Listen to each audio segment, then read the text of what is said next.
느헤미야는 바사 제국의 술 맡은 관원으로 상당히 고의적으로 살았습니다.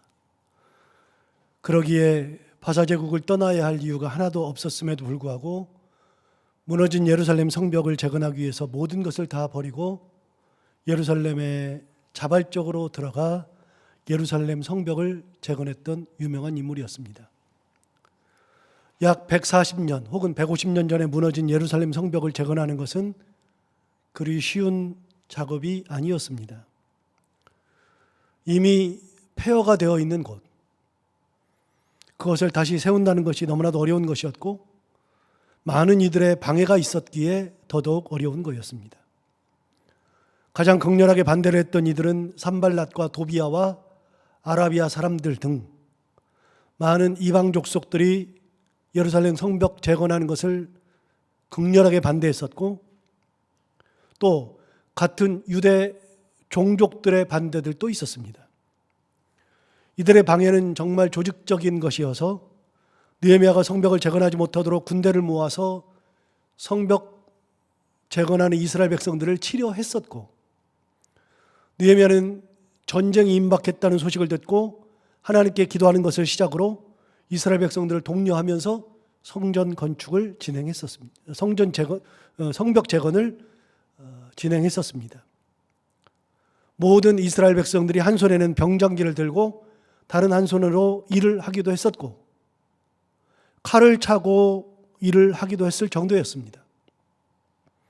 느헤미야는 끊임없이 하나님께서 우리를 위하여 싸우시리라 라고 하면서 이스라엘 백성들을 독려했었고, 나중에는 이스라엘 백성들의 절반을 성벽 재건하는 데에 사용하지 아니하고 그들 절반을 파수를 시키고 나머지 절반만 일을 하면서 성벽 재건을 이루어 나갔습니다. 그렇게 성벽 재건이 착착 진행되었으니 가만히 생각해 보면 느헤미야의 그 호전적 기상과 하나님을 의지하는 믿음의 굳건함이 얼마나 대단한지 느껴지게 됩니다. 느헤미야는 정말 대단한 사람 같습니다. 무력으로 성벽 재건을 막으려던 이들의 계획이 실패하자 여러 권모술수를 써서 느헤미야를 제거하려고 하기도 했었습니다. 느헤미야가 성벽을 재건한 후에 스스로 왕이 되려 한다는 소문을 퍼뜨리면서 그 소문이 사실이면 바사 제국의 반대 깃발을 들은 것이었기 때문에 그 소문을 잠재워야 한다는 것을 뻔히 알았기 때문에 느헤미야에게 예루살렘 성 밖에서 만나자. 네가 그런 소문이 있는 거 안다? 만나자. 그래서 느헤미야가 성 밖으로 나가기를 기다리고 있었고, 그렇게 성 밖으로 나가면 그 자리에서 죽이려고 하는 계략도 꾸몄습니다. 그런데 느헤미야는 자기가 그런 생각을 한 적이 없었기 때문에 그 계략에 응하지 않았고, 그렇기 때문에 그 어려움을 이겨낼 수가 있었습니다. 그러자 그들은 한 걸음 더 나아가서 편지를 보내기 시작했는데, 편지를 보내도 아무런 응답이 없자 편지를 아예 봉하지 않은 채, 누구나 다 볼 수 있도록 봉하지 않은 편지를 보내어서 그 소문을 다른 모든 유대인들이 믿도록 그렇게 계략을 썼었습니다. 이런 시도들마저 다 좌절되던 어느 날, 느헤미야의 수족이었던 스마야라고 하는 사람이, 가장 지근거리에 있었던 스마야가 두문불출하며 얼굴을 보이지 않기 시작했습니다. 그러니까 느헤미야가 스마야의 집에 가서 무슨 일이 있느냐, 혹시 아프냐, 혹은 어디가 불편하냐, 그렇게 확인하기 위해서 집을 갔더니 그가 하는 말이 이렇습니다. 그들이 너를 죽이러 올 것이니 우리가 하나님의 전으로 가서 외소 안에 머물고 그 문을 닫자. 저들이 반드시 밤에 와서 널 죽이리라 하면서 느헤미야를 굉장히 생각하면서 성소로 들어가자고 그렇게 느헤미야를 걱정하는 투로 말을 했었습니다. 느헤미야는 당연히 성소 안으로 들어가지 않았습니다. 왜냐하면 제사장이 아니기 때문에. 그런데 나중에 알고 보니 스마야가 이런 행동을 했고 이런 말을 했던 것은 산발랏과 도비아가 그에게 뇌물을 주고 그렇게 하도록 만들었던 계략이었습니다.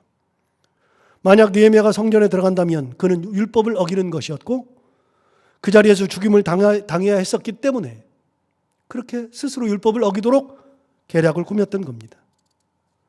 그렇게 느헤미야의 최측근이 뇌물을 받고 이런 행동을 했었으니 만약 느헤미야가 스마야의 그 모든 것을 절대 신뢰했다면 그의 말을 듣고 성소에 들어갔을 것이고, 그렇게 하면 100% 계략에 넘어가서 율법을 범하는 것이 되었을 것입니다. 그리고 결국 이스라엘 백성들은 율법을 범한 느헤미야를 따르지 않을 것이고 성벽 재건은 중단되었을 겁니다. 그런데 놀라운 사실은 스마야만 그렇게 했던 것이 아니라 당시에 많은 유대인들이 스마야와 같은 비슷한 행동을 했었습니다. 많은 유대의 귀족들이 산발락과 도비아와 깊은 관계를 맺고 있었고, 그렇게 깊은 관계를 맺었던 그들이 느헤미야의 마음을 흔드는 것이 당연한 거였습니다. 그런 내용이 성경에 나오는데 느헤미야 6장 17절부터 19절에는 그 내용이 정확하게 이렇게 기록되어 있습니다. 또한 그때의 유다의 귀족들이 여러 번 도비아에게 편지하였고 도비아의 편지도 그들에게 이르렀다. 여러분, 유다의 귀족들이 도비아에게 편지할 이유가 뭐가 있겠습니까? 도대체 무엇 때문에?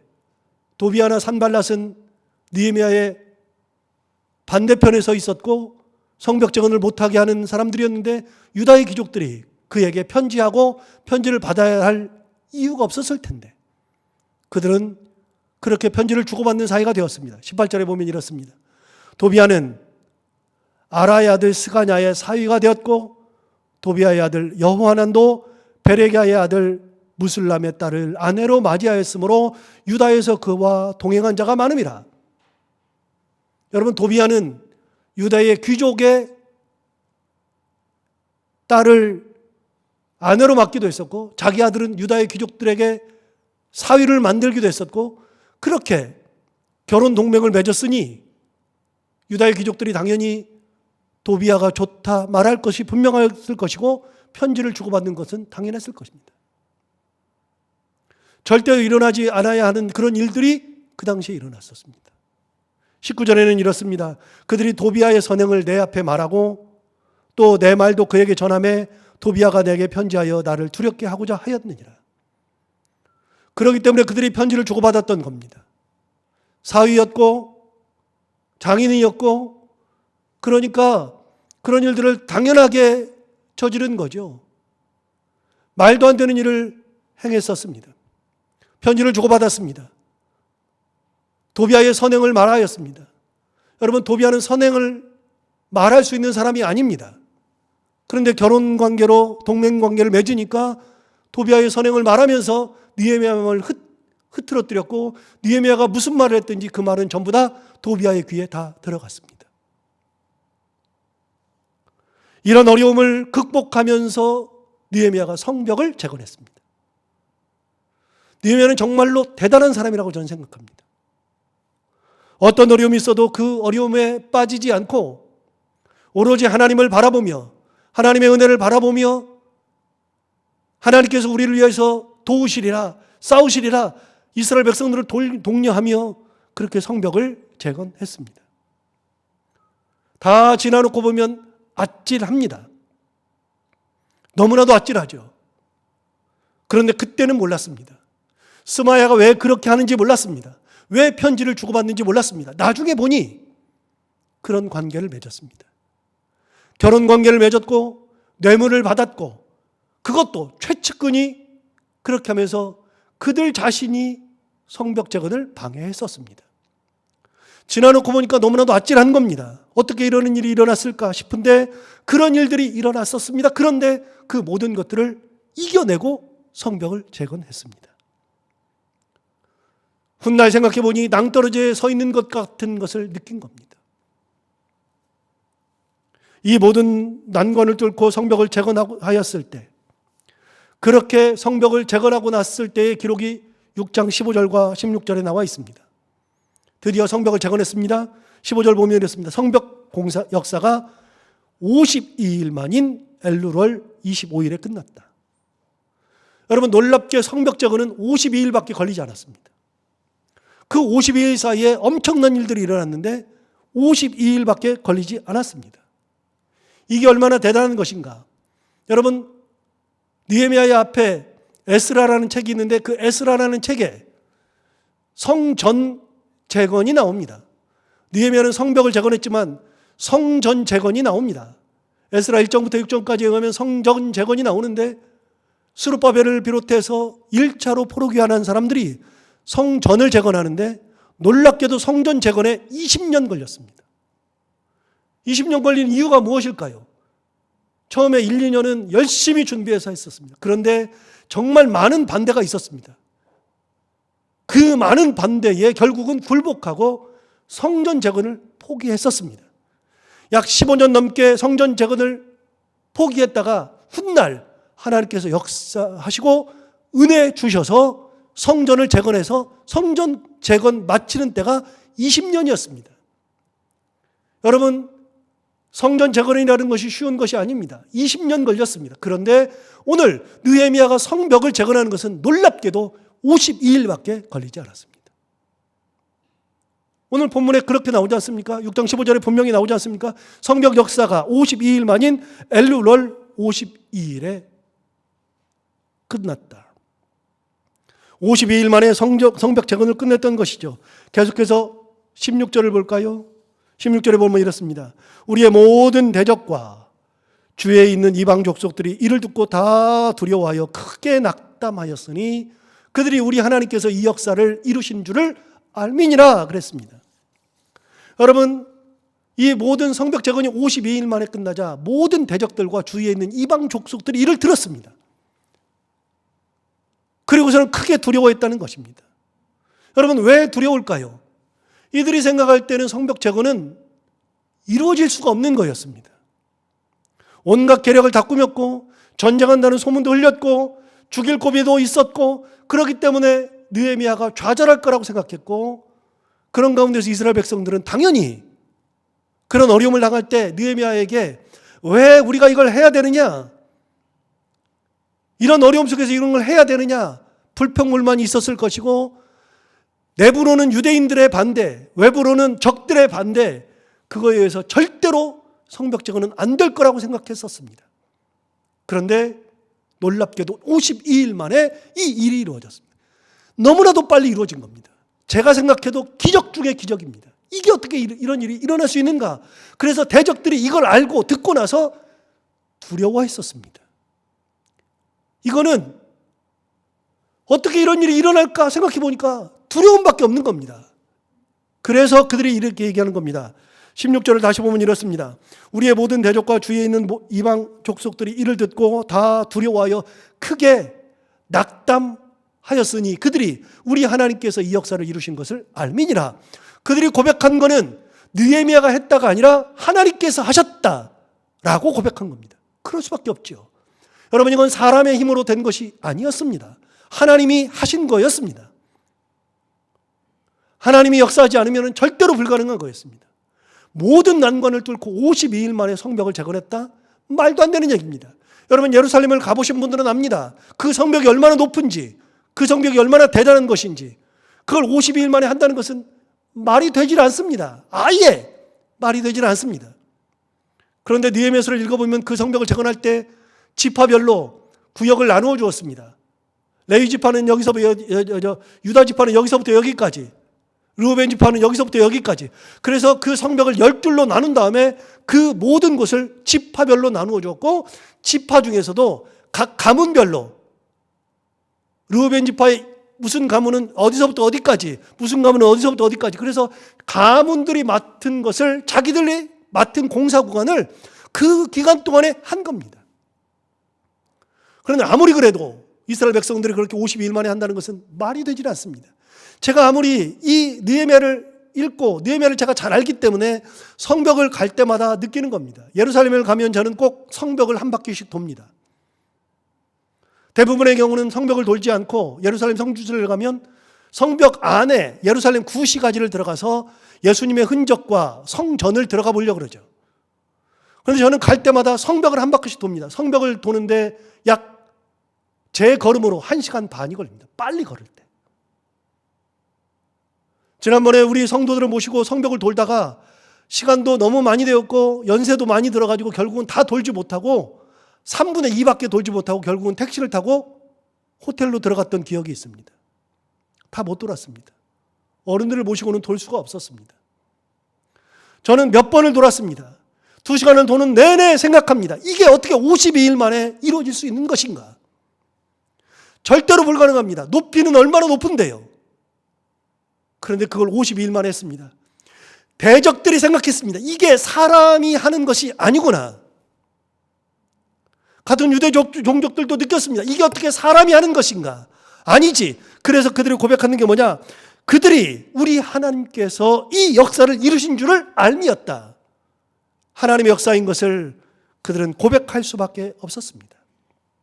그것이 성벽 재건입니다.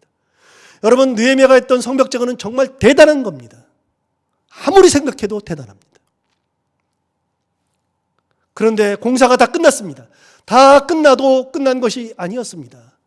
7장 3절에 보면 느헤미야가 이렇게 이스라엘 백성들에게 이야기합니다. 내가 그들에게 이르기를 해가 높이 뜨기 전에는 예루살렘의 성문을 열지 말아라. 여러분, 제가 알기로, 역사를 전공한 제가 알기로, 여러분 역사를 전공하지 않아도 알 수 있는 것은 뭐냐면 성문은 고대로부터 성이 있는 곳, 성문은 반드시 해 떨어질 때는 성문을 닫았습니다. 해가 뜰 때까지 열지 않았습니다. 해가 뜰 때 성문을 열었습니다. 그래서 해가 뜨고 질 때까지 해가 있을 동안에만 성문 통해서 성 안과 밖을 왔다 갔다 합니다. 당연한 거 아니겠습니까? 그런데 여러분, 놀랍게도 오늘 본문에 뭐라고 하냐면 내가 그들에게 이르기를 해가 높이 뜨기 전에는 예루살렘 성문을 열지 말라 그랬습니다. 무슨 말입니까? 대개 해가 뜰 때, 동틀 때 성문을 여는데 느헤미야는 어떻게 말하냐면 해가 높이 떠 있을 때까지는 열지 말아라. 아예 해가 중천에 뜰 때 그때 열어라. 왜 그래요? 아직도 대적들이 남아있기 때문에 그렇습니다. 위협이 상존했기 때문에 그렇습니다. 얼마나 느헤미야가 이것 때문에 노심초사했었는지, 이스라엘 백성들이 얼마나 힘들어했을지 느껴지는 대목 아닙니까? 다시요, 내가 그들에게 이르기를 해가 높이 뜨기 전에는 예루살렘 성문을 열지 말고 아직 파수할 때에 곧 문을 닫아라, 빗장을 질러라 그랬습니다.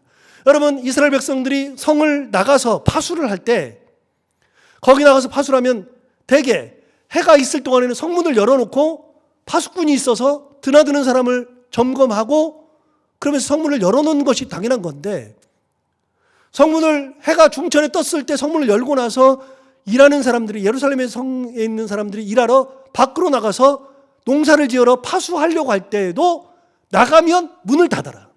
왜요? 대적들이 있기 때문에 그렇습니다. 성벽을 재건했는데 성벽 재건했다고 끝난 것이 아니었습니다. 여러분, 이 본문을 읽어보면 당시의 상황을 정확하게 느낄 수 있습니다. 다시 읽어볼까요? 내가 그들에게 이르기를 해가 높이 뜨기 전에는 예루살렘 성문을 열지 말고 아직 파수할 때 해가 있잖아요. 밖에 나가 있잖아요. 그러면 성문을 열어놔야 될 텐데 그때에도 문을 닫아버리고 빗장을 찔러라. 그러면서 뭐라 그러냐면 또 예루살렘 주민이 각각 자기가 지키는 곳에서 파수하되 자기 집 맞은편을 지키게 하라 하였다. 자기 집 맞은편에 대적이 언제 올지 모르니 파수를 하는데 거기서 파수꾼들이 거기 있으면서 자기 집 앞을 반드시 지켜야 한다라고 이야기했었습니다. 자기 집 앞을 자기들이 지키는 겁니다. 군사를 동원하지 않더라도 자기 집 앞은 자기가 지키는 겁니다. 그럼 공사가 끝났을 때도 이 사람들은 항상 손에는 병장기를 들고 있어야만 하죠. 아직까지도 계속 전쟁의 위협에서 벗어나지 못했습니다. 이게 당시 느헤미야가 성벽을 재건했을 때의 일이었습니다. 그렇게 시간이 지나면서 점점 이제 평안한 시대가 오게 되었습니다. 드디어 정착하고 평안한 시대가 되었습니다. 그러다가 7월 달이 되었습니다. 7월이 되었습니다. 그렇게 7월이 되었을 때의 이야기가 오늘 본문에 나옵니다. 이 모든 걸 다 마치고 이제 평안한 시대가 왔던 이때에 드디어 오늘 본문이 등장합니다. 오늘 본문 1절을 읽어볼까요? 이스라엘 자손이 자기들의 성읍에 거주하였더니 7째 달에 이르러 모든 백성이 일제히 수문 앞 광장에 모여 학사 에스라에게 여호와께서 이스라엘에게 명령하신 모세율법책을 가져오기를 청하였다. 7째 달이 되었습니다. 그리고 수문 앞에 모이게 되었습니다. 여러분, 수문은 예루살렘 성벽에 문이 8개가 있습니다. 성벽에 문이 8개가 있는데 그 8개 중에 하나의 문이 수문입니다. 그 문 앞에 이스라엘 백성들이 다 모여 있었죠. 그렇게 모여서 7째 달이 되었을 때 다 모인 겁니다. 도대체 7째 달 되었을 때 왜 모였느냐? 여러분, 6째 달도 있고 5째 달도 있고 8째 달도 있는데 왜 도대체 7째 달에 모였을까? 굉장히 중요한 겁니다. 그리고 7째 달에 모였을 때 이들이 학사 에스라에게 하나님께서 이스라엘 백성들에게 명령하신 모세 율법책을 가져오도록 그렇게 청하였습니다. 도대체 7째 달이 됐는데 왜 모였을까? 그리고 그때 모였을 때 이스라엘 백성들이 왜 학사 에스라에게 율법책을 가져오라고 했을까? 7째 달은 굉장히 중요한 달입니다. 저는 이 본문을 읽으면서 소름이 돋습니다. 왜 그럴까요? 여러분, 7째 달이라고 하는 것은 우리가 뭔가를 좀 알면 의미가 딱 다가옵니다. 이스라엘의 달력은 지금의 우리의 달력과 6개월의 차이가 있습니다. 앞으로 6개월이든 뒤로 6개월이든 상관없습니다. 6개월의 차이가 있습니다. 그러면 여러분, 7째 달 7월이면 6개월의 차이가 있으면 몇 월입니까? 1월입니다. 그래서 1월이면 새해죠. 이스라엘력으로는 7월이 새해입니다.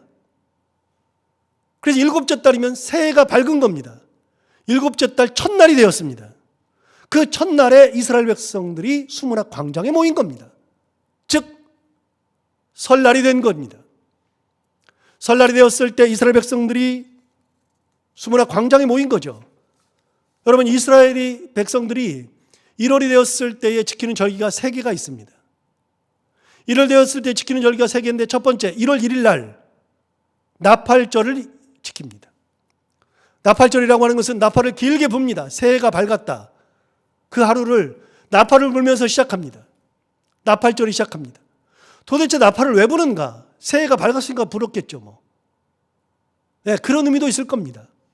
그런데 여러분, 나팔을 분다는 것은 새해가 밝았으니 이제부터 새해의 새 기운으로 살아가라, 그런 의미가 아니고 1월 10일이 되면 두 번째 절기를 지키는데 두 번째 절기가 대속죄일입니다.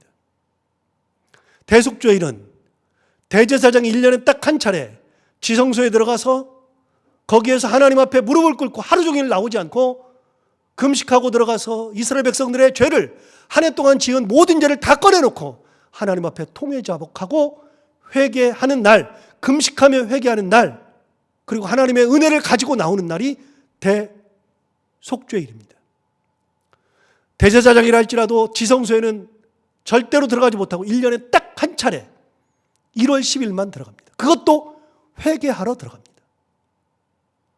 그렇게 1월 10일 날 들어가서 대속죄를 할 때 대제사장이 금식하며 들어갈 때 이스라엘 남은 모든 백성들은 어느 곳에 있든지 동일하게 금식을 해야만 했었습니다. 그리고 같이 회개기도 해야 했습니다. 새벽기도 때 몇 번 말씀드렸지만 하나님께서 정하신 금식일은 1년에 딱 하루입니다. 1월 10일. 성경에 나오는 7월 10일 대속죄일. 여러분, 다른 날은 하나님께서 금식일로 정한 적이 없습니다. 그런데 이스라엘 백성들이 살다 보니 우리가 이날 금식하자 저날 금식하자 하다 보니까 안식일 날 금식하는 것도 생겼고 매월 초하루에 월삭 해서 초하루에 금식하는 절기도 생겼고 다른 절기 때 금식하는 것도 생겼고 뭐 이렇게 하다 보니까 뭐 금식하는 날이 뭐 100일 가까이 쭉 늘어났습니다. 그런데 놀랍게도 하나님은 그렇게 금식일을 정해준 적이 없습니다. 단 하루 1월 10일만 금식일로 정했습니다. 하나님께서는 하루만 정해줬는데 이스라엘 백성들은 열심히 특심이어서 금식일을 늘리면서 이게 신앙인 줄 알고 엄청 늘려놨죠. 하나님은 그런 것을 원하지 않는데. 아무튼 1월 10일은 그런 날입니다. 굉장히 중요한 날입니다. 대속죄일입니다. 그리고 1월 14일이 되었을 때는 초막절을 지킵니다. 초막절이라고 하는 것은 1월 14일부터 14, 15, 16, 17, 18, 19, 20, 20일까지 이 7일 동안 초막절 혹은 장막절을 지킵니다. 14일부터 20일까지. 그날은 무엇을 하는 날이냐? 이스라엘 온 백성이 자기 집을 놔두고 장막을 가지고, 쉽게 말하면 텐트를 가지고 광야로 나가서 일주일 동안 광야에서 사는 겁니다. 안락함을 버리고 광야로 가서 거기에서 뜨뜻더운 광야에서 텐트 생활하면서 어려움을 스스로 겪는 날이 초막절, 장막절입니다. 왜 그럴까요? 이 절기는 이스라엘 백성들의 광야 생활과 맞닿아 있습니다. 초막절을 지키게 된 가장 중요한 이유는 이스라엘 백성들이 출애굽한 다음에 40년 동안 광야 생활한 것을 기점으로 가나안 땅에 들어왔을 때 너희들이 너희 조상들이 했던 그거를 기억하며 살아라. 광야에서 하나님께서 아무것도 먹을 것이 없던 그 시대에 만나와 메추라기로 너희를 먹였던 것을 기억하며 살아라. 그러니까 1월달이 되었을 때에 나팔을 불었는데 나팔 불면서 기뻐하고 막 축제로 새해 덕담 나누고 하는 그런 절기가 아니라 1월 1일 됐을 때 나팔 불면서 뭘 준비하느냐? 대속죄를 준비하는 겁니다. 그리고 초막절을 준비하는 겁니다. 이게 이스라엘 백성들의 1월이었습니다. 기쁨의 절기가 아니었습니다. 고난의 절기를 기억하고 그 고난 속에서 하나님께서 인도하신 것을 기억하면서 평생 하나님만 의지하고 살겠다고 결단하는 절기가 1월의 절기입니다. 여러분, 그렇게 나팔을 불었을 때 각자의 처소에 있고 모일 필요가 없었는데 이스라엘 백성들이 어떻게 했느냐? 수문학 광장에 모여 있었고 학사 에스라에게 하나님의 율법책을 가지고 좀 와달라 청하였다는 겁니다. 다른 절기와는 사뭇 달랐습니다. 여러분, 그 전까지 약 1000년 동안 이스라엘 백성들은 나팔절을 지켰고 대속죄를 지켰고 초막절을 지켰습니다. 그런데 여러분, 시간이 지날수록 그냥 절기로 지켰지 큰 의미가 없었을 겁니다. 여러분, 그런 거 안 느낍니까? 요즘 많이 느끼지 않습니까? 크리스마스가 오긴 오는데 어렸을 때 크리스마스의 기분이 아니잖아요. 우리가 지키면서도 4월 17일이 부활절입니다. 다음 주부터가 사순절의 시작입니다. 도대체 사순절이 뭐 하는 거예요? 별 의미가 없이 느껴지지 않습니까? 부활절이 큰 의미가 없지 않습니까? 그러나 옛날에 부활절 느꼈던 그 느낌은 다르지 않습니까? 이스라엘 백성들이 처음에 광야 생활을 끝내고 가나안 땅을 시작할 때 초막절을 지킬 때, 그때 첫 번째 초막절을 지킬 때 그때 감정이 어떻겠습니까? 그런데 1000년이 지나는 사이에 그것들이 다 희석됐습니다. 절기를 지키긴 지키는데 그걸 왜 지키는지, 도대체 이렇게 고생을 해야 되는지 여러 가지 생각이 들었을 겁니다. 그런데 이번에 지키는 1월 달의 절기는 사뭇 달랐을 겁니다. 성벽정원을 마쳤습니다. 느헤미야는 안락함을 버렸습니다. 고위직을 버렸습니다. 돈을 포기했습니다. 그리고 여기 와서 그 온갖 계략을 다 이겨내고 성벽을 지을 때 이스라엘 백성들이 함께 기도하면서 함께 성벽을 재건했습니다. 그 백성들이 성벽 재건을 끝내고 새해가 되었을 때, 1월이 되었을 때 그들의 마음에 어떤 의미가 있었을까요? 그냥 지키는 절기가 결코 아닙니다. 참 의미 있는 1월의 절기, 나팔 불 때. 여러분, 1월 달은 수문학 광장에 모일 필요가 없는 때입니다. 나팔절은 모여서 지키는 절기가 아닙니다. 어느 곳에서든 나팔을 불고 1월이 시작됐다, 새해가 시작되었다, 대속죄를 준비해라, 초막절을 준비해라, 그런 절기가 바로 1월의 절기입니다. 그런데 여러분, 놀랍게도 이스라엘 백성들이 누가 말한 것도 아닌데 수문학 광장에 모여 있었다는 겁니다. 정말로 대단한 겁니다. 온몸에 소름이 돋지 않습니까? 그리고서는 그들이 부탁한 게 뭐냐? 학사 에스라에게. 여러분, 에스라하고 느헤미야는 동시대 사람입니다. 에스라가 좀 앞서요. 20년인가? 제가 알기로 20년인가? 정확하게 제가 모릅니다. 20년인가 앞섭니다. 그러니까 20살 많은 형입니다. 그 에스라에게 하나님이 주신, 명령하신 율법책을 좀 가져와 달라. 여러분, 누가 시킨 것도 아닙니다. 그런데 이스라엘 백성들이 첫 번째 성벽 재건 후 첫 번째 드린 절기에서 자발적으로 모여서 성경책을 읽고 싶어 했습니다. 2절과 3절을 계속해서 볼까요? 일곱째 달 초하루. 자, 7월 1일, 1월 1일 뭐죠? 나팔절이죠. 일곱째 달 초하루에 제사장 에스라가 율법책을 가지고 회중 앞 곧 남자나 여자나 알아들을 만한 모든 사람 앞에 이르렀다. 사람들이 그렇게 부탁하니까 에스라가 그렇게 율법책을 가지고 알아들을 만한 모든 사람 앞에, 수문 앞에 있는 모든 사람들 앞에 에스라가 선 겁니다. 3절 계속해서 보시면 수문 앞 광장에서 새벽부터 정오까지, 이스라엘은 우리나라보다도 중동에 있기 때문에 해가 훨씬 더 빨리 뜹니다. 진짜 빨리 뜹니다. 새벽 4시만 되면 해가 벌써 뜨기 시작합니다. 이스라엘 백성들이 새벽 4시부터 모여 있다는 겁니다. 조금 양보해서 5시부터 모여 있었습니다. 더 양보해서 새벽 6시부터 모여 있었습니다. 정오까지 무려 6시간, 7시간, 8시간을 그들은 수문 앞에서 모여 있었습니다. 놀라운 겁니다. 3절 다시 보십시오. 수문 앞 광장에서 새벽부터 정오까지 남자나 여자나 알아들을 만한 모든 사람 앞에서 일금에 뭇 백성이 그 율법책에 귀를 기울였다. 여러분, 이스라엘 백성들이 무려 6시간, 최소 6시간에서 많게는 8시간까지 율법책을 읽는데 거기에 있는 사람들이 율법책을 읽으면서 지겨워하지 아니하고 그 말씀을 들으면서 귀를 기울이고 있었다. 눈물 나지 않습니까? 대단하지 않습니까? 여러분, 성벽 재건하고서 하는 것이 뭐냐? 성벽 재건하고서 첫 번째 했던 건 뭐냐? 말씀 앞에 귀를 기울이는 겁니다. 시켜서가 아닙니다. 그 말씀을 듣고 싶었습니다. 느헤미야가 야, 우리 학사 에스라에게 성경책을 가져오라고 할까? 율법책 가져오라고 할까? 그 말을 한 적도 없었습니다.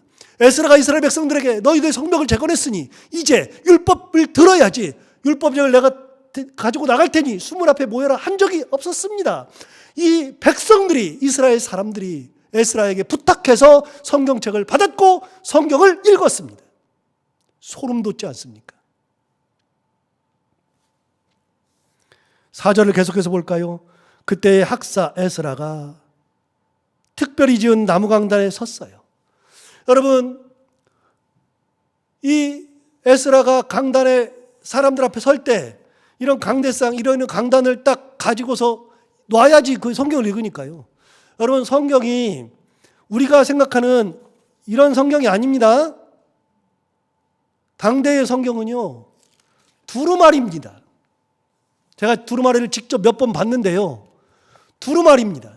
근데 그 두루마리가요, 제가 그 회당에 가서 봤더니, 버밍엄에 있을 때 회당에 들어가서 봤더니, 그래서 제가 회당 예배를 한번 드려본 적이 있습니다. 그랬더니 동그랗게 돼 있는데 이 앞은 그냥 천으로 다 가려놨습니다. 지성소입니다.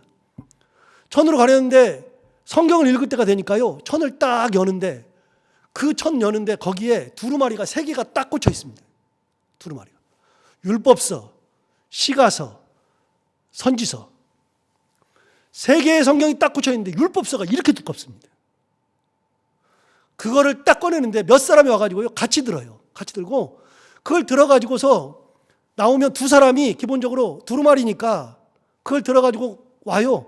오고서 이렇게 딱 들어주면 이렇게 쭉 펴요. 두루마리니까 쭉 펴요. 펴가지고서 거기 읽는 데를 쭉 따라 읽으면 한 사람은 여기서는 접고 여기서는 풀어주고 그래가지고 두루마리 읽습니다. 여러분, 두루마리가 얼마나 큰지 모릅니다. 우리가 그 시대에 살았다면 얼마나 재밌을까? 근데 그 두루마리를 성경을 읽는 겁니다. 그걸 위해서 뭘 했느냐? 에스라가 강단에 설 때 특별히 제작한 나무 강단에 섰다는 겁니다. 4절 다시 보십시오. 그때 학사 에스라가 특별히 지은 나무 강단에 섰어요. 이걸 위해서 누가 만들었는지 모릅니다. 에스라가 만들었는지 이스라엘 백성들이 만들었는지 모르지만 드디어 우리가 하나님 앞에서 존전해서 이 성벽 재건한 다음에 성벽 앞에서 첫 번째 율법책을 읽을 때 이 나무 강단을 제작하는 그 마음이 어땠을까요? 그런 마음으로 강단을 만들어 놓고 강단에서 드디어 성경을 읽기 시작하는 겁니다. 4절 다시 볼까요? 그때 학사 에스라가 특별히 지은 나무강단에 서고 그의 곁 오른쪽에 선 자는 마띠디아와 스마와 아나와 우라야와 힐기야와 마세야요. 여러분 한 명도 모르겠죠. 그냥 그런 사람들이 서 있었습니다. 누구의? 에스라 오른쪽에 쭉 제가 세봤더니 몇 명이에요? 안 세봤죠? 7명 서 있습니다. 오른쪽 7명. 자, 왼쪽에 안 읽을 건데요. 7명 서 있습니다. 양쪽 7명씩 도열해서. 에스라가 중간에 서고. 여러분 멋있지 않습니까? 환상적이지 않습니까? 눈물 나지 않습니까? 은혜롭지 않습니까?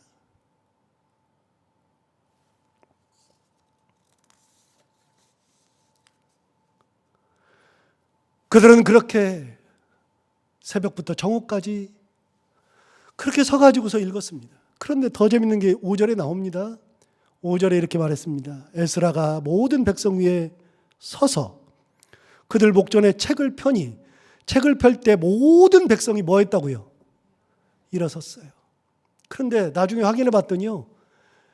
물론 하나님을 찬양할 때 그들이 엎드려 경배하는 장면은 나옵니다. 좀 있으면 6절에 제가 읽을 겁니다. 그런데 나중에 보니까요. 이스라엘 백성들이 새벽부터 정오까지 서서 말씀을 듣습니다. 무려 6시간, 많게는 8시간을 서서 하나님의 말씀을 들었습니다. 다음 주에 이 본문에 대해서 조금 더 설교를 할 겁니다. 뒷부분에 대해서. 그런데 이스라엘 백성들이 말씀을 듣고 엉엉 웁니다. 여러분 9절 한번 볼까요? 오늘 제가 본문은 내지 않았는데 9절에 이렇게 말합니다. 9절. 백성이 율법의 말씀을 듣고 다 뭐 했다고요? 울었습니다. 저 같아도 울 것 같습니다. 말씀을 듣고 감동해서 하나님 은혜에 감동해서 엉엉 울었습니다. 8시간을 서 있음에도 불구하고 그들은 말씀을 들으면서 울었습니다. 얼마나 감사한지. 말씀을 펼 때 서 있었던 이스라엘 백성들이 앉지 않고 그렇게 6시간에서 8시간을 서가지고서 엉엉 울었습니다. 말씀 앞에 통회하면서 울었습니다. 이게 첫 번째 성벽을 지은 다음에 했던 신년 절기 행사였습니다. 6절을 또 볼까요? 6절 이렇게 말했습니다. 에스라가 위대하신 하나님 여호와를 송축하며 하나님 위대하십니다. 하나님 우리의 구원자십니다. 하면서 송축할 때 모든 백성이 손을 들고 아멘 아멘 하고 응답하고 몸을 굽혀 얼굴을 땅에 대고 여호와께 경배하니라.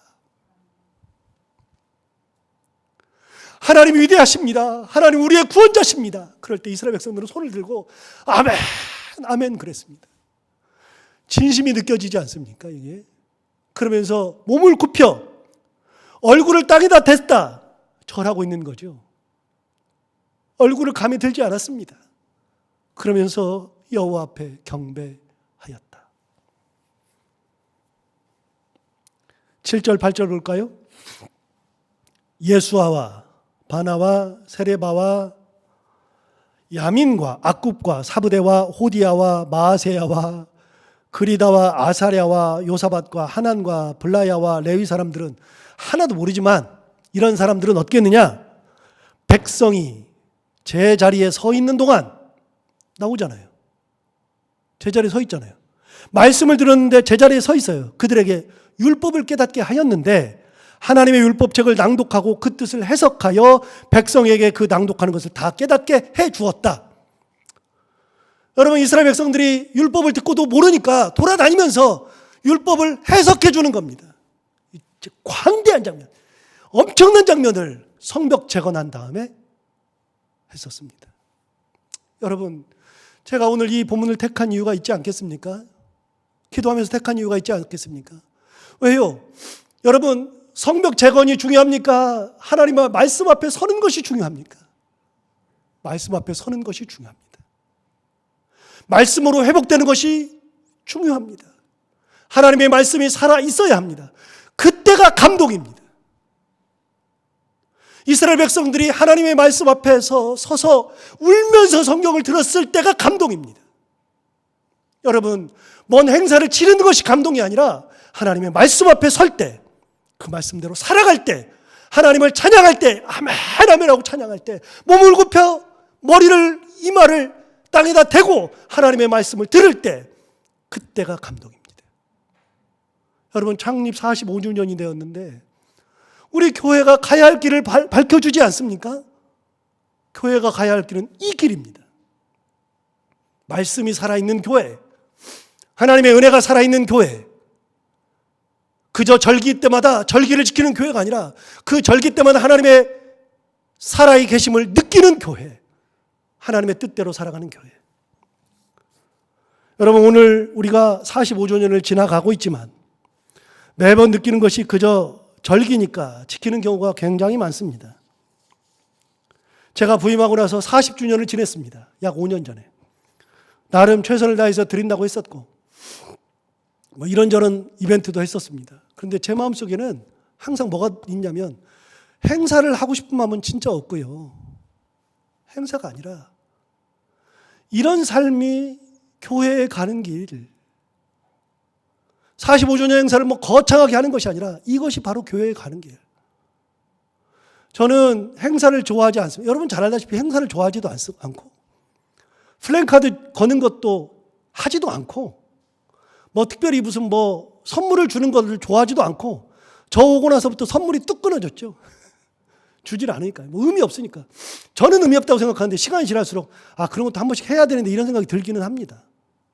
45주년이 되는데 엊그저께 권사님한테 전화 와서 주방부 권사님한테 전화가 와서 목사님 그래도 떡이라도 해야 되지 않겠습니까? 그래서 갑자기 떡도 했습니다. 제가 하려고 한 게 아니라 주방부에서 밥을 안 먹으니 떡이라도 했으면 좋겠습니다. 그래서 그럽시다. 그러면서 좀 이따 가면 떡도 줄 겁니다. 제가 그래도 드리는데 종이곽에다가 잘 드리세요. 그런데 종이곽을 엊그저께라서 구할 길이 없어서 비닐봉투에다가 그냥 넣어서 줄 겁니다. 그래도 의미가 있죠. 그러나 제 마음은 그런 게 아니라 우리 교회 형편이 안 되어서 그렇게 하는데 제 꿈은 그래도 50주년 되었을 때는 우리 교회가 정말 하나님 앞에 의미 있는 일을 하고 싶다. 그렇지 않아도 제가 선교회 원례를 하면서 말씀드렸지만 선교사를 파송하는 교회가 되어야 되지 않겠느냐. 우리가 비록 조금 힘들고 쪼들려도 선교사들 여러 댁에 조금씩 나눠주는 게 아니라 진짜 선교사 한 명을 파송하는 교회는 되어야 되지 않느냐. 50주년에는 아무리 힘들어도 그렇게 해야 될 텐데 그 돈이 많이 드니까 형편상 되지를 않고 우리 먹고 살기도 힘드는데 될까 싶기도 하지만 그래도 허리띠를 졸라매서 1년에 약 3천만 원, 4천만 원을 만들어서 그렇게 하면서 하나님의 뜻을 받드는 교회가 되어오면 좋겠다. 지역사를 위해서 봉사할 수 있는 교회가 되어야 될 텐데 지역사회를 위해서 어떻게 하면 봉사할 수 있을까? 아무리 생각해도 답이 나오질 않는데 요즘은 동사무소에서 하는 일이 다니까 우리가 해줄 것도 아무것도 없는데 어떻게 할까? 여러분, 가장 중요한 것은 말씀으로 회복되는 것이고 말씀대로 사는 교회, 그게 우리가 창립 45주년을 맞이하면서 오늘 또 결단하고 하나님의 은혜 가운데 살기를 그렇게 살아가는 그런 교회가 되어야 되겠다. 여러분, 오늘 45주년을 맞이해서 이스라엘 백성들이 이렇게 수문 앞에 광장에 모여서 말씀 앞에 서려고 했던 그 귀한 신앙을 바라보며 우리도 그렇게 살아가기를 결단하는 하나님께서 함께 하시는 교회, 하나님의 은혜가 살아있는 그런 교회가 되기를 바랍니다. 기도하겠습니다. 하나님 아버지 감사합니다. 오늘 귀한 말씀을 통해서 많이 깨닫게 해주셔서 감사합니다. 이 말씀 들은 것처럼 우리가 하나님의 말씀 앞에 온전히 서게 하여 주옵시고 이스라엘 백성들이 그랬던 것처럼 우리도 새벽부터 정오까지 말씀을 듣는 열정을 회복시켜 주시옵시고 울면서 말씀을 듣고 감사하면서 찬양하는 그런 교회가 되게 하여 주옵시고 이 땅에 교회들이 많지만 하나님께서 택하여 세워주신 이 교회가 하나님의 뜻을 온전히 이루는 그런 교회가 되게 하여 주옵소서. 예수님 이름으로 기도하옵나이다. 아멘.